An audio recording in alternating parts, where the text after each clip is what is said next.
Bonjour et bienvenue à la Lumière de la Parole. Aujourd'hui, en ce 10 mai, je suis très heureux de vous accueillir. J'espère que vous avez passé une bonne fin de semaine.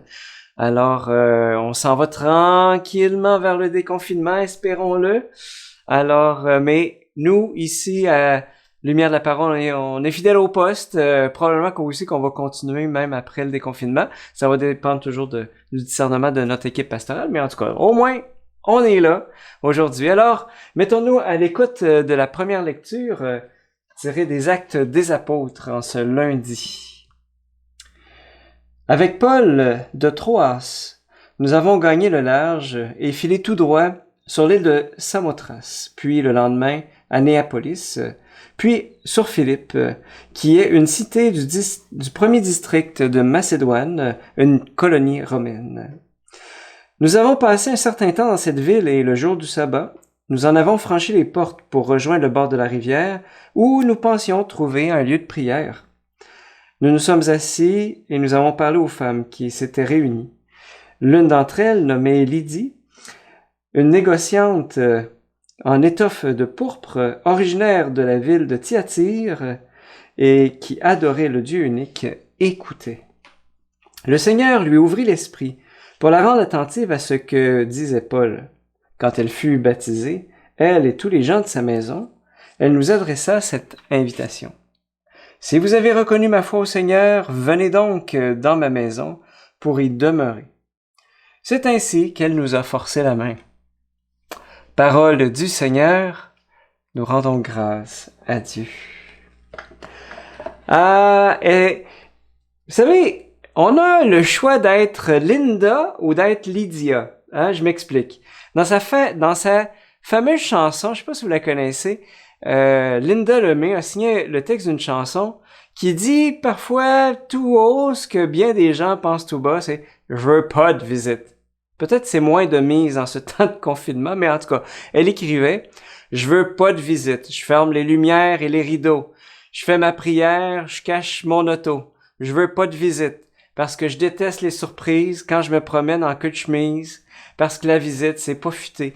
Ça fait du bruit, puis ça grignote. C'est des petites bêtes bien élevées, mais faut leur faire bouffer des pinottes. Mais le problème, c'est que ça s'attache. Ça coûte une fortune en pistache.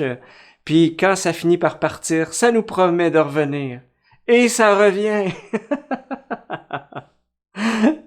Pourtant, dans la première lecture, on a Lydia, une négociante en étoffe de pourpre qui est tellement touchée par la parole de Dieu, annoncée par Paul, qu'elle finit par forcer la main aux disciples missionnaires pour qu'elle vienne demeurer dans sa maison. Elle veut de la visite. C'est tout le contraire de ce que chantait Linda Lemay, « Je veux pas de visite ». C'est quoi la différence entre Linda Lemay qui veut pas de visite et Lydia qui veut la visite des disciples? Eh bien, c'est le salut. Dans la chanson, on sent bien que la visite qui vient chez Linda Lemay, eh bien, c'est pour prendre des choses, c'est pour profiter des conventions de la politesse pour se faire servir. Alors, Linda Lemay se sent forcer la main à servir alors qu'elle ne le veut pas.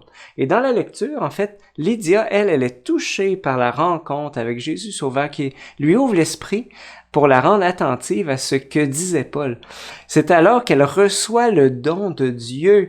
Et ce don est tellement grand, tellement fort, qu'il la touche au plus profond d'elle-même, qu'elle sent le besoin de servir, le besoin d'accueillir, au point de forcer la main à Paul puis aux autres disciples. Alors, je me rappelle, moi, à la fin de bien des rassemblements de jeunes auxquels j'ai participé, le dimanche, on voyait des jeunes faire la vaisselle tous ensemble. Puis là, le lundi, le mardi, on recevait des téléphones des mères. Des mères qui nous disaient « Qu'est-ce que vous avez fait à mon fils? Je le reconnais pas. Il fait la vaisselle. » Alors, il dit « Je comprends pas. » Ben, c'est que le Seigneur avait touché son cœur de son amour. Et quand le Seigneur touche nos cœurs, eh bien, il décuple nos forces d'aimer.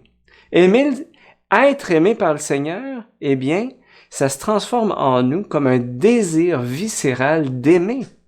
Alors aujourd'hui, où est-ce que j'en suis dans mon rapport avec les autres? Est-ce que je me reconnais plus dans Linda ou bien dans Lydia? Hein? On prend le temps de réfléchir à ça aujourd'hui. Où est-ce qu'en est mon cœur? Est-ce que je veux de la visite ou ben je veux pas de visite?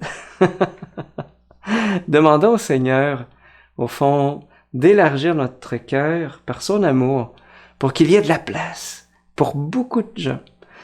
Et je suis sûr que après ce temps de confinement, on va vraiment réaliser à quel point la présence des autres, c'est un cadeau. Je demande au Seigneur de te bénir avec tout son amour au nom du Père, du Fils et du Saint-Esprit. Amen.